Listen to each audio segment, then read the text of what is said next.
ಅದರಿಂದ ಏನಾಗುತ್ತೆ, ಅದರಿಂದ ಆಗತಕ್ಕಂಥ ಪರಿಣಾಮ ದುಃಖಂ ಸುಖಂಚ ವ್ಯತಿಮಿಶ್ರಂಚ ತೀವ್ರ ಕಲೋಪಪನ್ನಂ ಫಲಂ ಆರೋಗ್ಯನಂತಿ. ಮನಸ್ಸು ಏನು ಮಾಡುತ್ತೆ ಅಂದರೆ ಅದು ನಮ್ಮನ್ನು ಏನೇನೋ ಮಾಡಬಾರದು ಮಾಡಿಸುತ್ತೆ. ಮಾಡಿದ್ದರಿಂದ ಒಮ್ಮೊಮ್ಮೆ ದುಃಖ ಆಗುತ್ತೆ, ಸಿಕ್ಕಾಕೋತೇವೆ ತಪ್ಪು ಮಾಡಿ, ಶಿಕ್ಷೆ ಆಗುತ್ತೆ, ದುಃಖ ಆಗುತ್ತೆ. ತಪ್ಪು ಮಾಡಿ ಸಿಕ್ಕಿ ಹಾಕೊಳ್ಳದೆ ಗೆದ್ದು ಬಿಟ್ಟು ಅದನ್ನು ಸುಖ ಅನುಭವಿಸ್ತೇವೆ. ಕೆಲವೊಂದು ದುಃಖ ಸುಖಂಚ, ಇದೆಲ್ಲ ನಾವು ಸುಖ ಅನುಭವಿಸುವುದಲ್ಲ, ನಮಗೆ ಸುಖ ಬರುವಾಗ ಮನಸ್ಸು ಮಾಡಿತ್ತು, ದುಃಖ ಬರುವಾಗ ಮನಸ್ಸು ಅದರದ್ದೇ ಆಟ. ದುಃಖ ಸುಖಂಚ, ಕೆಲವೊಮ್ಮೆ ವ್ಯತಿಮಿಶ್ರ, ಎರಡು ಬೆರಕೆ. ಸುಖ ಅಂತ ಹೇಳಲಿಕ್ಕೆ ಸುಖವೂ ಅಲ್ಲ, ದುಃಖ ಅಂತ ಹೇಳಿದ್ರೆ ದುಃಖವೂ ಅಲ್ಲ. ಸ್ವಲ್ಪ ಸುಖ ಸ್ವಲ್ಪ ದುಃಖ, ಸುಖ ದುಃಖ ಮಿಶ್ರವಾಗಿರ್ತಕ್ಕಂಥ ಅನುಭವ. ಕೆಲವೊಮ್ಮೆ ತೀವ್ರ, ಅತಿ ತೀವ್ರವಾದ ಸುಖ, ತಡ್ಕೊಳ್ಳಿಕ್ಕೆ ಆಗದಷ್ಟು ಖುಷಿ. ಹುಚ್ಚದ್ದು ಕುಣಿತೇವೆ ಅಂತ ಹೇಳ್ತಾರೆ, ತಡ್ಕೊಳ್ಳಿಕ್ಕೆ ಆಗುದಿಲ್ಲ ಆ ಸುಖ. ಎಷ್ಟು ಖುಷಿ ಆಯಿತು ಅಂದರೆ ನನ್ನ ತಡ್ಕೊಳ್ಳಿಕ್ಕೆ ಆಗೋಲ್ಲ ಅಂತಾರೆ ಕೆಲವರು. ಹಾಗೆ ದುಃಖ, ತಡ್ಕೊಳ್ಳಿಕ್ಕಾಗದೆ ದುಃಖ, ತಡ್ಕೊಳ್ಳಿಕ್ಕಾಗದೆ ಆತ್ಮಹತ್ಯೆ ಮಾಡಿಕೊಳ್ತಾರೆ ಕೆಲವರು ದುಃಖವನ್ನು. ಹಾಗೆ ಇದೆಲ್ಲ ಮನಸ್ಸು ಅಂಥ ದುಃಖವನ್ನು ಕ್ರಿಯೇಟ್ ಮಾಡಿತ್ತು. ಅದನ್ನು ತಡ್ಕೊಳ್ಳಿಕ್ಕೆ ಆಗುದಿಲ್ಲ ಅನ್ನೋ ಭ್ರಮೆಯನ್ನು ಮತ್ತೆ ಹುಟ್ಟಿಸಿದ್ದು. ಮತ್ತೆ ತಡ್ಕೊಳ್ಳಿಕ್ಕಾಗ ಯಾರು, ನಮ್ಮ ಆತ್ಮಕ್ಕಲ್ಲ, ಇದು ಮನಸ್ಸಿನದ್ದೇ ತೀರ್ಮಾನಗಳು. ತಡ್ಕೊಳ್ಳಿಕ್ಕಾಗಲ್ಲ, ಸೂಸೈಡ್ ಮಾಡ್ಕೊಂಡು ಸರಿ ಹೋದ ಹಾಗೆ ತಗೊಂಡ. ಅಂದರೆ ಇದೆಲ್ಲವೂ ವಿಚಿತ್ರವಾಗಿ ಸುಖ ದುಃಖ ಸುಖಂಚ ವ್ಯತಿಮಿಶ್ರಮ ತೀವ್ರ, ಅತ್ಯಂತ ತೀವ್ರವಾದ ಸುಖ ದುಃಖಗಳು ಎಲ್ಲವೂ ಕಲೋಪಪನ್ನಂ ಫಲಂ, ನಾವು ಮಾಡಿದ ಕರ್ಮ ಅದರ ಫಲ ಇದು ಅಲ್ಲ. ಸುಖ ದುಃಖ ಬರುವುದು ಕರ್ಮವನ್ನು ಮಾಡಿದ್ದು ಯಾವುದು, ಮನಸ್ಸು ಹೀಗೆ ಮಾಡು ಅಂತ ಹೇಳ್ತಾ ಮಾಡಿದ್ದು. ಆ ಯಾವ್ಯಾವ ಕಾಲಕ್ಕೆ ಏನೇನು ಮಾಡಿದೆವು ಅದಕ್ಕೆ ಯಾವ್ಯಾವ ಕಾಲಕ್ಕೆ ಏನೇನು ಫಲ ಬರಬೇಕು ಅದು ಬಂತು. ಇದನ್ನು ವ್ಯಕ್ತಗೊಳಿಸುತ್ತೆ ಮತ್ತೆ ಮನಸ್ಸು. ನಮ್ಮ ಕರ್ಮ ಮಾಡಬಾರ್ದನ್ನು ಮಾಡಿಸೋದು ಮನಸ್ಸು. ಅದರಿಂದ ಸುಖ ದುಃಖವನ್ನು ಕೊಡುವಂಥ ಅಭಿವ್ಯಕ್ತಗೊಳಿಸುವಂಥದ್ದೇ ಮನಸ್ಸು. ಏನು ನಮ್ಮ ಜೀವನದ ಪ್ರತಿಯೊಂದು ಕ್ಷಣ ಪ್ರತಿಯೊಂದು ಮೊಮೆಂಟು ಮನಸ್ಸಿನ ಅಧೀನವಾಗಿದೆ. ನಮ್ಮ ಕೈಯಲ್ಲಿ ನಮ್ಮ ಬದುಕು ಇಲ್ಲ.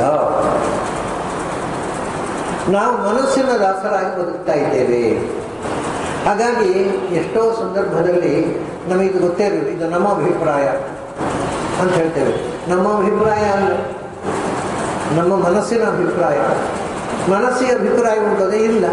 ಯಾವ್ಯಾವುದನ್ನು ಕೇಳಿಕೊಂಡು ಮನಸ್ಸನ್ನು ನಂಬಿರುತ್ತೆ, ಅದೇ ನಮ್ಮ ಅಭಿಪ್ರಾಯ. ಬಹಳ ವಿಚಿತ್ರವಾದಂಥ ಮನಸ್ಸಿನ ಆಟದಲ್ಲಿ ಮನುಷ್ಯ ಸಿಕ್ಕಾಕೊಂಡಿದ್ದ. ಮನುಷ್ಯ ಮಾತ್ರ ಅಲ್ಲ, ಪ್ರಾಣಿಗಳು ಸಿಕ್ಕಾಕೊಂಡಿವೆ. ಅವುಗಳಿಗೆ ಅದನ್ನು ಯೋಚನೆ ಮಾಡುವ ಶಕ್ತಿ ಇಲ್ಲ.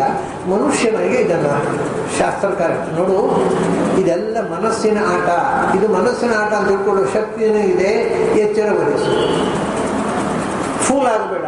ಮನಸ್ಸಿನ ಕೈಯಲ್ಲಿ ನಿನ್ನ ಬದುಕನ್ನು ಕೊಟ್ಟು ಫೂಲ್ ಆಗಬೇಡ, ಹುಚ್ಚನಾಗ.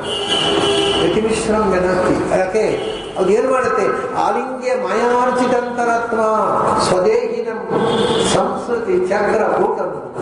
ಅದು ಏನು ಮಾಡುತ್ತೆ ಅಂದರೆ, ಅಲ್ಲ ಮನಸ್ಸು ಮಾಡುವುದು ಹೇಗಿದೆ ಅಂದರೆ, ಅದು ಮಾಯಾರಚಿತ ಅಂತರಾತ್ಮ. ಯಾವ ಮನಸ್ಸದು ಸ್ವರೂಪಭೂತವಾದ ಮನಸ್ಸಿದೆ ಅದಲ್ಲ, ಅದು ಕೆಲಸ ಮಾಡ್ತಾ ಇಲ್ಲ ಈಗ.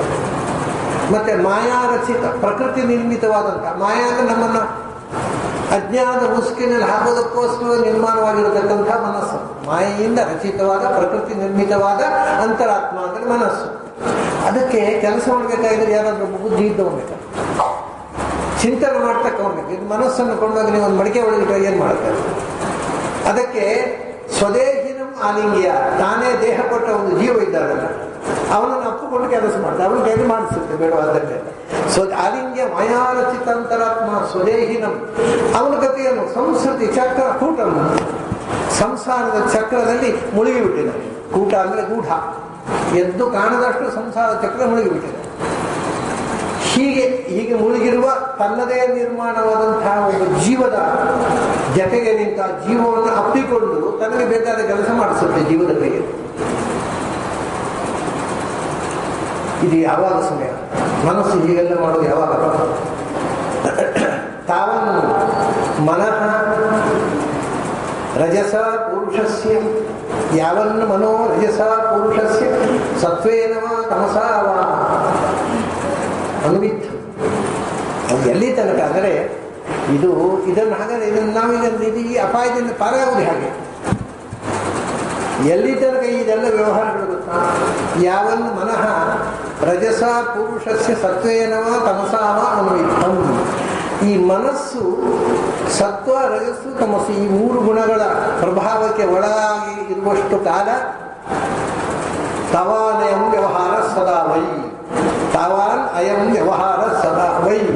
ಅಲ್ಲಿ ತನಕ ಈ ವ್ಯವಹಾರ ಮನಸ್ಸಿನ ಕಾರವಾರ, ವ್ಯವಹಾರ ಅಂದ್ರೆ ನಾವು ಕಾರವಾರ, ಮನಸ್ಸಿನ ಕಾರವಾರ ನಿರಂತರ ನಡೆಯುತ್ತದೆ. ತಾವಾನಯಂ ವ್ಯವಹಾರ ಸದಾ ವೈ. ಇಷ್ಟು ಹೇಳಿದಾಗ ಒಂದು ಅಂಶ ಅಲ್ಲ, ಹೌದು ನೀವು ಹೇಳಿದ್ರಿ, ಸತ್ವರಜಸ್ತಮೋ ಗುಣಗಳ ಪ್ರಭಾವದಿಂದ ಮನಸ್ಸು ಏನು ಹೇಳಿದೋ ಅದನ್ನು ನಾವು ಮಾಡ್ತಾ ಇರ್ತೇವೆ. ಮತ್ತು ಅದರ ಫಲವಾಗಿ ಸುಖ ದುಃಖಗಳು ನಾವೇ ಅನುಭವಿಸೋದು. ಅದೇನು ಸುಖ ದುಃಖ ಅನುಭವಿಸೋದಿಲ್ಲ, ನಾವು ಸುಖ ದುಃಖ ಬರುವಾಗ ಮಾಡುತ್ತೆ, ಸುಮ್ಮನೆ ಇರ್ತದೆ. ಅಲ್ಲಿ ಇದೆಲ್ಲ ಒಂದು ಅಸಂಗತ ಅಲ್ವ, ಇಷ್ಟು ತಾನು ನೀವು ವಿಚಾರ ಮಾಡಿದ್ದೆಲ್ಲವೂ ಅಸಂಗತ ಅಲ್ವ. ಯಾಕೆಂದರೆ ಮನಸ್ಸು ಅಂದರೆ ಏನು? ಒಂದು ಜಡವಾದ ಇಂದ್ರಿಯ. It is just like A computer. Computer ನಿಮಗೆ ದುಃಖ ಕೊಡೋದು ಸುಖ ಕೊಡೋದು, ನೀವು ಅದನ್ನು ಎಂಥದ್ದು ಅರ್ಥ? ಕಂಪ್ಯೂಟರ್ ಅನ್ನೋದು ಅದೊಂದು ಜಡವಾದ ವಸ್ತು, ಅದನ್ನು ನೀವು ಆಪರೇಟ್ ಮಾಡಿದ್ದನ್ನು ಫೀಡ್ ಮಾಡುತ್ತೆ ಅಷ್ಟೇ. ಮನಸ್ಸು ನಮ್ಮನ್ನು ಆಪರೇಟ್ ಮಾಡ್ತದೆ ಹೇಳ್ತೀರಿ.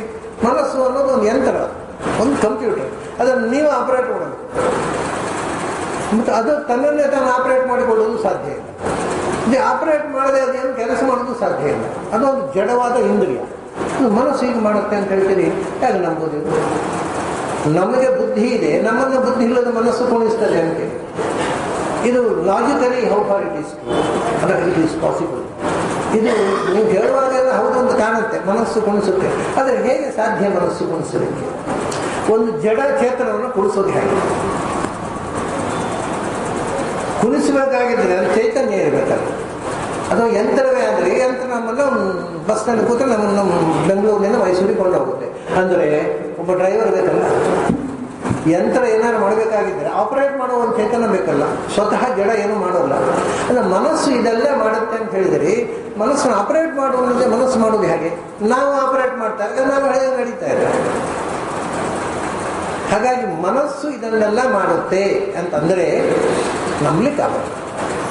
ಅಂದರೆ ಅದನ್ನು ಸಮರ್ಥನೆ ಮಾಡಲಿಕ್ಕೆ, ಲಾಜಿಕಲಿ ಪ್ರೂವ್ ಮಾಡಲಿಕ್ಕೆ ಆಗೋದಿಲ್ಲ. ವಿಷಯನ ಹೌದು ಅಂತ ಕಾಣುತ್ತೆ, ಅದು ಲಾಜಿಕಲಿ ಪ್ರೂವ್ ಮಾಡಲಿಕ್ಕೆ ಆಗೋದಿಲ್ಲ. ಅದಕ್ಕೆ ಜಡಭರತ ಹೇಳ್ತಾನೆ, ಕ್ಷೇತ್ರಜ್ಞ ಸಾಕ್ಷಿಯೋ ಭವತಿ ಸ್ಥೂಲ ಸೂಕ್ಷ್ಮ. ಅದಕ್ಕೆ ಆಪರೇಟ್ ಮಾಡೋರಿದ್ದಾರಪ್ಪ. ಕಂಪ್ಯೂಟರು ಮಾಡುವವನೊಬ್ಬ ಬೇಕು, ಅವನು ಆಪರೇಟ್ ಮಾಡುವವನೊಬ್ಬ ಅಲ್ವಾ? ಆಪರೇಟ್ ಮಾಡುವವನು ಮಾಡಿಲ್ಲ, ಮಾಡಿದವನು ಮಾಡಿ ಮಾರ್ಕೆಟ್ ಮಾಡಿದ. ಅದು ನೀವು ತಗೊಂಡು ಆಪರೇಟ್ ಮಾಡಿ. 2 ಚೇತನಗಳು ಬೇಕು. ಒಂದು ವಸ್ತು ಕೆಲಸ ಮಾಡಬೇಕಾಗಿ, ಒಂದು ಜಡ ಕೆಲಸ ಮಾಡಬೇಕಾಗಿದ್ದರೆ ಅವನು 2 ಚೇತನಗಳು ಬೇಕಾಗುತ್ತೆ ಅಲ್ವಾ? ಯಂತ್ರವನ್ನು ನಿರ್ಮಾಣ ಮಾಡಿದವ ಬಸ್ಸನ್ನು ಅದು ಕಂಪನಿಯಲ್ಲಿ ಬಸ್ಸು ತಯಾರಾಯಿತು, ಯಂತ್ರವನ್ನು ಫಿಟ್ ಮಾಡಿ ಕಳಿಸಿಕೊಟ್ರು ಒಬ್ಬ ಡ್ರೈವರ್. ಅಂದರೆ 2 ಚೇತನಗಳು ಬೇಕು ಒಂದು ಜಡದ ಹಿಂದೆ ಫಂಕ್ಷನ್ ಮಾಡಬೇಕಾದ್ರೆ. ಸುಮಾರಾಗಿ ಲೋಕ ಈ ಮನಸ್ಸು ಫಂಕ್ಷನ್ ಮಾಡ್ತಿದೆ ಅಂತೀರಿ, ಹೆಂಗೆ ಫಂಕ್ಷನ್ ಮಾಡೋದು? ಜಡವಾದಂತಹ ಒಂದು ವಸ್ತು. ಅದಕ್ಕೆ ಹೇಳಿದ್ರು ಕ್ಷೇತ್ರಜ್ಞ ಸಾಕ್ಷಿಯೋ ಹೋಗಿ. ಇದರ ಹಿಂದೆ ಇಬ್ಬರಿದ್ದಾರೆ, ಕ್ಷೇತ್ರಜ್ಞ ಮತ್ತು ಸಾಕ್ಷಿ. ಕ್ಷೇತ್ರಜ್ಞೋ ಭಗವಾನ್ ಪ್ರೋಕ್ತ, ಸಾಕ್ಷಿ ವಾಯು ಪ್ರಕೃತಿ. ನಾರಾಯಣ ಮತ್ತು ವಾಯುದೇವರು, ಪ್ರಾಣದೇವರು ಇಬ್ಬರಿದ್ದಾರೆ. ಮನಸ್ಸು ಹೊಳಿತದೆ ಅಂದರೆ ಮನಸ್ಸನ್ನು ಕುಡಿಸುವಂತಹ ಒಂದು ಚೇತನ ಹಿಂದೆ ಇದೆ. ಭಗವಂತ ಅದನ್ನು ಸೃಷ್ಟಿ ಮಾಡಿದವನು, ಅದರೊಳಗಿದ್ದು ಪ್ರೇರಣೆ ಮಾಡುವವನು, ಅದನ್ನು ಆಪರೇಟ್ ಮಾಡಿದವರು ಪ್ರಾಣದೇವರು. ಹಾಗೆ ಸಾಕ್ಷಿ ಅಂದರೆ ಪ್ರಾಣದೇವರು, ಕ್ಷೇತ್ರಜ್ಞ ಅಂದರೆ ಭಗವಂತ ಮತ್ತು ಪ್ರಾಣತತ್ವ ಮತ್ತು ನಾರಾಯಣ ತತ್ವ ಎಳಗಿಂದ ಒಳಗೆ ಭವತಿ ಸ್ಥೂಲ ಸೂಕ್ಷ್ಮ. ಅದರಿಂದಾಗಿ ಮನಸ್ಸು ಸ್ಥೂಲ ಪ್ರಪಂಚದಲ್ಲಿ ಕಾರ್ಬಾರ ಮಾಡುತ್ತೆ, ಅಂದರೆ ಜಾಗೃತ ಪ್ರಪಂಚದಲ್ಲಿ ಎಚ್ಚರದಲ್ಲಿ. ಸೂಕ್ಷ್ಮ ಪ್ರಪಂಚ ಅಂದರೆ ಕನಸು. ಕನಸಿನಲ್ಲಿ ಏನೇನು ಅದರಲ್ಲಿ ನ ತತ್ರ ರಥಾ, ಉಪನಿಷತ್ತು ಹೇಳುತ್ತೆ ನ ತತ್ರ ರಥಾ ನ ರಥಯೋಗ ನ ಪಂಥಾನ. ಕನಸಿನಲ್ಲಿ ನೋಡ್ತೇವೆ ನಾವು. ಕನಸಿನಲ್ಲಿ ಏನು ನೋಡ್ತೇವೆ? ಒಂದು ಗಾಡಿ ಆಕಾರದ, ಈಗ ನಾವು ಗಾಡಿಯಲ್ಲಿ ಹೋಗ್ಲಿಕ್ಕಿಲ್ಲ, ಕುದುರೆ ಗಾಡಿ ಆಕಾರದ ಕನಸು ಅಂತ ಇರ್ತದೆ. ಕುದುರೆ ಗಾಡಿ, ಆ ಕುದುರೆ ಗಾಡಿಯನ್ನು ಕೂತಿರ್ತಾನೆ, ಅದು ಕುದುರೆ ಕಟ್ಟಿರ್ತಾರೆ, ಅದು ರಸ್ತೆಯಲ್ಲಿ ಹೋಗ್ತಾ ಇರ್ತಾರೆ, ಇವನು ಅದನ್ನು ಕೂತಿರ್ತಾನೆ. ಇದಿಷ್ಟು ಕನಸು ಬಿತ್ತು ಅಂತ ಇಟ್ಟುಕೊಳ್ಳಿ. ಏನೆಲ್ಲ ಕಂಡಿದ್ದು ಕನಸಿನಲ್ಲಿ? ರಥ ಕಂಡಿದ್ದು, ಕುದುರೆ ಗಾಡಿ. ರಥ ಅಂದರೆ ಬ್ರಹ್ಮೋತ್ಸವದ ರಥ ಕುದುರೆ ಗಾಡಿ. ಸಂಸ್ಕೃತದಲ್ಲಿ ರಥ ಅಂದರೆ ಮನುಷ್ಯನು ಸಂಚರಿಸುವ ವೆಹಿಕಲ್ ಅಂತ ಅರ್ಥ. ಅದೀಗ ಅರ್ಥ ಅರ್ಜುನ ಕೃಷ್ಣ ಅರ್ಜುನ ರಥದಲ್ಲಿ ಕೂತು ಬಂದು ಅಂತ ಹೇಳ್ತಾರೆ. ರಥ ಅಂದರೆ ಕುದುರೆ ಗಾಡಿ ಅಂತ. ಎತ್ತಿನ ಗಾಡಿಗೆ ರಥ ಅಂತ ಹೇಳ್ತಿರಲಿಲ್ಲ, ಇದು ವ್ಯತ್ಯಾಸ. ಎತ್ತಿನ ಗಾಡಿಗೆ ಶಕಟ ಅಂತ ಹೇಳ್ತೀವಿ, ಕುದುರೆ ಗಾಡಿಗೆ ರಥ ಅಂತ ಹೇಳ್ತೀವಿ. ಈಗ ದೇವರನ್ನು ಇಟ್ಟು ಎಳೆಯುವುದು ರಥ ಆಗಿದೆ. ಅದು ನಿಜವಾಗಿ ರಥ ಅಂದರೆ ಕುದುರೆ ಗಾಡಿ. ಹಿಂದಿನ ಕಾಲದ ಯೋಧರುಗಳು ಪ್ರಚಂಡ ಯುದ್ಧ ಮಾಡುವ ರಥದಲ್ಲಿ ಮಹಾರಥಗಳು ಅಂತ ಹೆಸರು. ಅಂದರೆ ಕುದುರೆ ಗಾಡಿಯಲ್ಲಿ ಕೂತು ಸಾವಿರಾರು ಜನ ವೀರರನ್ನ ಎದುರಿಸಬಲ್ಲವರು ಮಹಾರಥರು. ಹಾಗೆ ರಥದಲ್ಲಿ ಕೂತು ಹೋರಾಡುವುದು ಇತ್ಯಾದಿ. ಇಲ್ಲಿ ಸ್ಥೂಲ ಸೂಕ್ಷ್ಮ ಕನಸಿನಲ್ಲಿ ಕಂಡೆವು ನಾವು. ರಥ ಎತ್ತಿನ ಗಾಡಿ, ಅದರಲ್ಲಿ ಕೂತಿದ್ದು, ಆ ಗಾಡಿ ಕುದುರೆ ಕಟ್ಟಿದ್ದಾರೆ, ಅದರಲ್ಲಿ ಕುದುರೆ ರಥ ರಸ್ತೆಯನ್ನು ಹೋಗ್ತಾ ಇದೆ. ಏನೆಲ್ಲ ಕಂಡಿದ್ದೇವೆ ಕನಸಿನಲ್ಲಿ? ರಸ್ತೆಯನ್ನು ನೋಡಿದ್ದೇವೆ, ರಸ್ತೆಯ ಮೇಲೆ ಕುದುರೆ ಗಾಡಿ ನೋಡಿದ್ದೇವೆ, ಕುದುರೆ ಇದೆ ಅದರಲ್ಲಿ, ಅದು ಎಳಿತಾ ಇದೆ, ನಾವು ಕೂತಿದ್ದೇವೆ. ಇಷ್ಟು ವಿಷಯ ಕನಸು ನೋಡಿದ್ದೇವೆ.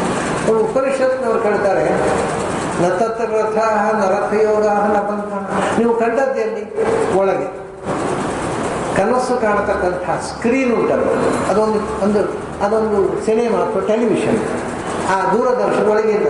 ಆ ಸ್ಕ್ರೀನ್ ಅಂತಕ್ಕಂಥದ್ದು ಒಂದು ಬಿಂದು ಜಾಗ, ಒಳಗೆ ನೋಡುವಂಥ ಒಂದು ಪಾಯಿಂಟ್. ಅಲ್ಲಿ ರಥ ಇಲ್ಲ, ಕುದುರೆ ಗಾಡಿ ಇಲ್ಲ, ಕುದುರೆಗಳಿಲ್ಲ, ರಸ್ತೆ ಇಲ್ಲ, ಯಾವುದೂ ಇಲ್ಲ. ಮತ್ತೆ ಹೇಗೆ ನೋಡಿದೆವು? ಕನಸಿನ ಬಗ್ಗೆ ವಿಶ್ಲೇಷಣೆ. ಅಲ್ಲಿ ಏನಿಲ್ಲ, ಒಳಗೆ ಏನೂ ಇಲ್ಲ, ಅದನ್ನು ನೋಡಿದೆವು. ರಥಾನ್ನ ರಥಯೋಗಾನ್ನ ರಥ ಸದ್ಯತೆ ಭಗವಂತ ಸೃಷ್ಟಿ ಮಾಡಿದ, ನೀವು ನೋಡಿದ್ದೀರಿ. ನಿಮ್ಮ ಒಳಗಿಲ್ಲ. ಭಗವಂತ ಕನಸಿನ ಪ್ರಪಂಚದಲ್ಲಿ ಅದನ್ನು ಸೃಷ್ಟಿ ಮಾಡಿ ನೀವು ತೋರಿಸಿಲ್ಲ. ಹಾಗಾಗಿ ಕನಸು ಮನಸ್ಸು ನೋಡುವುದಾದರೂ ಕೂಡ ಮನಸ್ಸಿಗೆ ಕನಸಿನ ಪ್ರಪಂಚವನ್ನು ಸೃಷ್ಟಿ ಮಾಡುವ ಯೋಗ್ಯತೆ ಇಲ್ಲ. ಯಾಕೆಂದ್ರೆ ನಮಗೆ ನಮ್ಮ ಮನಸ್ಸೇ ಸೃಷ್ಟಿ ಮಾಡೋದಾಗಿದ್ದರೆ ನಾವು ರಾತ್ರಿ ಹೀಗೆ ಕನಸು ಉಳ್ಬೇಕಂದ್ರೆ ಒಳ್ಳೆ ಮಲಗೋದು, ಅದೇ ಕನಸು ಉಳ್ಬೇಕು. ರಾತ್ರಿ ಎಲ್ಲ ಗಂಡಸರು ಮಲ್ಕೊಳ್ಳುವಾಗ ನಮಗೆ ರಾತ್ರಿ ಕನಸಲ್ಲಿ ಉರ್ವಶಿ ಕಾಣಬೇಕು. ಮಲ್ಕೊಂಡ್ರೆ ಏನೋ ಭಯಾನಕವಾದ ಕನಸು ಇದ್ದು ಕಿರಿಸಿ ಹೇಳ್ತಾರೆ. ಹಾಗೆ ನಮ್ಮ ಮನಸ್ಸು ಈ ಬಯಸಿದ್ದು ಕನಸಲ್ಲಿ ಬಿಡೋಲ್ಲ, ಮತ್ತೆ ಯಾರೋ ಬಯಸಿದ್ದು ಕನಸಲ್ಲಿ ಬಿಡೋಲ್ಲ. ಕನಸಿನಲ್ಲಿ ನಾವು ಕಾಣುವುದು ಯಾರೋ ಪ್ರಾಜೆಕ್ಟ್ ಮಾಡಿದ ದೃಶ್ಯ. ನಾವು ಥಿಯೇಟರ್ನಲ್ಲಿ ಕೂತು ನೋಡಬೇಕು ಅಂತ ಅನಿಸಿದ್ದು ಕಾಣೋಲ್ಲ. ಅಲ್ಲಿ ಯಾವ ಫಿಲ್ಮ್ ಪ್ರಾಜೆಕ್ಟ್ ಮಾಡೋದು ಅದೇ ಕಾಣೋದು. ಹಾಗೆ ಭಗವಂತ ಏನನ್ನ ಒಳಗಿನಿಂದ ಪ್ರಾಜೆಕ್ಟ್ ಮಾಡಿದ ಅದನ್ನು ನೋಡ್ತೇವೆ.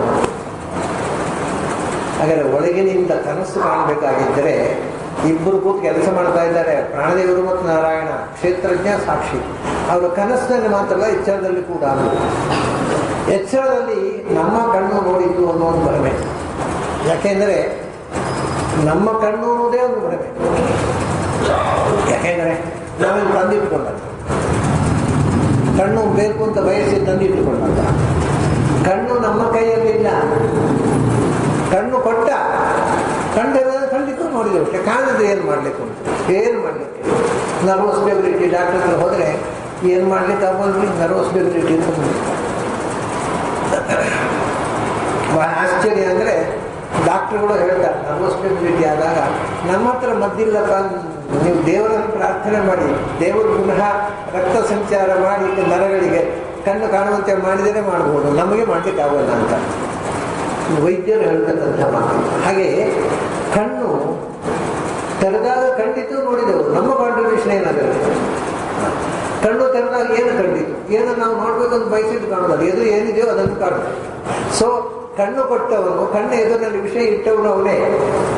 ಹಾಗೆ ಹೊರಗಿನ ಪ್ರಪಂಚದ ವಿಷನ್ನು ಅಥವಾ ಎಲ್ಲ ಇಂದ್ರಿಯಗಳ ವ್ಯಾಪಾರವು ಅವರಿಬ್ಬರಿಂದ ನಡೀತಾ ಇದೆ, ಪ್ರಾಣ ನಾರಾಯಣರಿಂದ. ಕನಸಿನ ಪ್ರಪಂಚ ಅಂತ ಗ್ಯಾರಂಟಿ, ಅದ್ರಲ್ಲಿ ಬೇರೆ ಯಾರು ಇಲ್ಲೇ ಇಲ್ಲ ಪಾತ್ರ. ಅವ್ರು ತೋರಿಸ್ತಾ ಇದ್ದಾರೆ ಹೊರಗಿನ ಪ್ರಪಂಚದಲ್ಲಿ ಅಟ್ಲೀಸ್ಟ್ ನಾನು ನನ್ನ ಕಣ್ಣು ಆಗುತ್ತೆ, ಒಳಗಿನಿಂದ ನಾನು ಇಲ್ಲ, ನನ್ನ ಕಣ್ಣು ಇಲ್ಲ, ಏನಿಲ್ಲ. ಹೀಗೆ ಹೊರಗಿನ ಮತ್ತು ಒಳಗಿನ ಪ್ರಪಂಚವನ್ನು ನೋಡುವುದು ಮನಸ್ಸೇ. ಆದರೆ ಮನಸ್ಸು ಸೃಷ್ಟಿ ಮಾಡುವುದಲ್ಲ. ಹಾಗಾಗಿ ಅದರ ಹಿಂದೆ ಪ್ರಾಣ ನಾರಾಯಣರಿದ್ದಾರೆ.